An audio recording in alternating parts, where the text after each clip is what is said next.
அனைவருக்குமே வணக்கம். சற்று முன் கிடைத்திருக்கக்கூடிய ஒரு மிக மிக முக்கியமான செய்தி ஒன்று வெளியாகி உள்ளது. சற்று முன் திமுக தலைவர் அதிரடி கைது, தமிழகத்திற்கு வந்த துணை இராணுவம், இது மாதிரி பார்த்தீங்கன்னா செய்திகள் வெளியாயிருக்கு.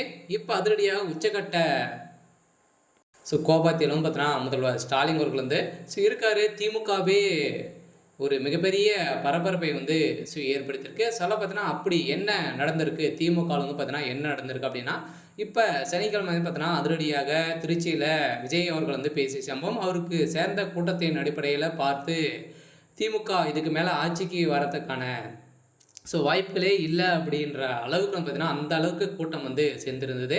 அந்த கூட்டத்தை பார்த்து விஜய் அவர்களுக்கு நிறைய கண்டிஷன்கள் போட்டு இது மாதிரி பார்த்தீங்கன்னா பேசியிருக்கக்கூடிய நிலையில் இப்போ அதிரடியாகவும் பார்த்தீங்கன்னா திமுக எப்படி நம்ம ஆட்சிக்கு வர வேண்டும், அவங்க பார்த்தீங்கன்னா திமுகவை பார்த்தீங்கன்னா பணத்தை நம்பியே பார்த்தீங்கன்னா அவங்க ஓட்டு வாங்கிடலாம் அப்படின்ற மாதிரி மக்களை பார்த்தீங்கன்னா ஏமாற்றி இது மாதிரி வைத்து இருக்காங்க. இதை ஒன்றுமே இருந்தால் போதாது அப்படின்ற ஒரே நோக்கோடு பார்த்தீங்கன்னா இப்போ அதிரடியாக ஏற்கனவே நம்மளுக்கு 1000 2000 ரூபாய் ஒரு ஓட்டு கொடுக்குற விதமாக திமுக கொடுக்கும், மறைமுகமாகவே கொடுக்கும்.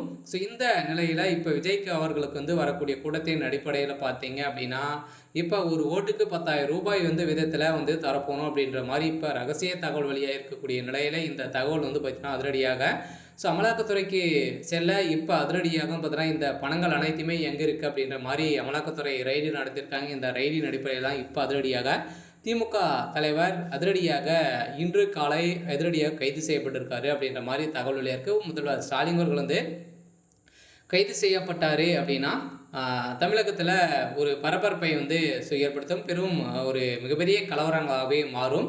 அனைவருக்குமே தெரியும். இருந்தாலுமே பார்த்திங்கன்னா இப்போ உதயநிதி ஸ்டாலின் அவர்களும் பார்த்திங்கன்னா அங்கங்கே சென்று பிரச்சாரத்தில் ஈடுபட்டு இருக்காரு. இருந்தாலுமே உதயநிதி ஸ்டாலின் அவர்களுக்கும் பார்த்திங்கன்னா நிறைய எதிர்ப்புகள் வருது இல்லையா. பார்த்தீங்கன்னா முதல்வர் ஸ்டாலின் அவர்கள் அவர் முதல்வராக நிற்க மாட்டார். அதெல்லாம் பார்த்தீங்கன்னா உதயநிதி ஸ்டாலின் அவர்கள் தான் நிற்பார் அப்படின்றது அனைவருக்குமே தெரியும். இதனால் தான் இதன் அடிப்படையில் தான் பார்த்தீங்கன்னா திமுக உதயநிதி ஸ்டாலின் அவர்கள் தான் பிரச்சாரத்தில் ஈடுபட்டிருக்காங்க. அதே மாதிரி திருச்சியில் பார்த்தீங்கன்னா அதிரடியாக எந்த ஒரு மரியாதையும் தராத அளவிற்கு பார்த்தீங்கன்னா அனுபவம் வாய்ந்த அமைச்சராகலாம் இருக்காங்க. உதயநிதி ஸ்டாலின் இப்போ தான் பார்த்தீங்கன்னா நடந்து ஒரு 4-5 வருடங்கள் தான் அரசியலுக்கு ஆகுது. அவருக்கு எந்த ஒரு அனுபவமே இல்லை.